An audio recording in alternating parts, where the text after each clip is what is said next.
بەڵێ سڵاوتانەیە بە دیارە شەوی ڕابردوو لە سنووری گوندی بەشیردا و بە دیاریکراوی کاتژمێر 2 و 15 خولەک لەلایەن چەکدارێنە ناسراوە کە بە داعشناو دەبرێن هێرش دەکەنە سەرخاڵێکی پشکنینی لیوای 16 چەکدارانی حەشدی شعبی و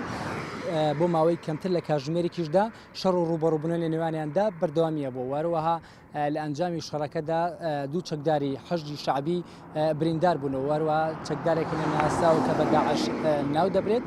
کوژراوە. منەمێ ئاماژە بۆ بکەم کە لە 3 ڕۆژی ڕابردوودا بەهۆی بوونی بۆشایی ئەمنیەوە لە باشووری کەرکووک 3 جار حاڵەتی ڕوبەڕووبوونەوە لە نێوان چەکدارانی ناسراو کە بە داعش ناو دەبرێن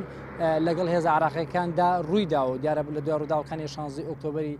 ساڵی 2017ەوە بەهۆی بوونی بۆشایی ئەمنی لەو ناوچانەوەی کردووە کە زۆرترین ڕوبەڕووبوونەوەکانی هێزە ئەمنیەکان و چەکدارانی ناسراو کە بە داعش ناو دەبرێن بکەوێتە باشووری کەرکووک هەروەها لە ماوەی ڕابردووشدا وەزیری ناوخۆ دوای ئەوەی سەردانی کەرکووکی کرد و دواتر چۆیە باشووری کەرکووک لەگەڵ بەرپرسانی ئەمنی ئەو ناوچانەدا کۆبەوە و بەپێی زانیاریەکانی منیش ناڕزایی خۆی گەیاندۆتە بەرپرسانی ئەمنی ئەو ناوچانە و پێیانی ڕاگەیاندووە کە وەک پێویست نەبوون و هەروەها بۆشایی ئەمنی لەو ناوچانە زۆر بووە و تا دێت ڕوبەڕووبوونەکانی چەکدارانی ناسراو کە بە داعش ناو دەبرێن لەگەڵ هێزە عراقیەکاندا لەو ناوچانە زیاتر دەبێت. وەروەها وەزیری ناوخۆ باسی لەوە کردووە کە لە داهاتوویەکی نزیکیشدا هێزی زۆر ڕەوانەی کەرکووک دەکات بۆ پڕکردنەوەی ئەو بۆشایی ئەمنی کە لەو ناوچانەدا هەیە.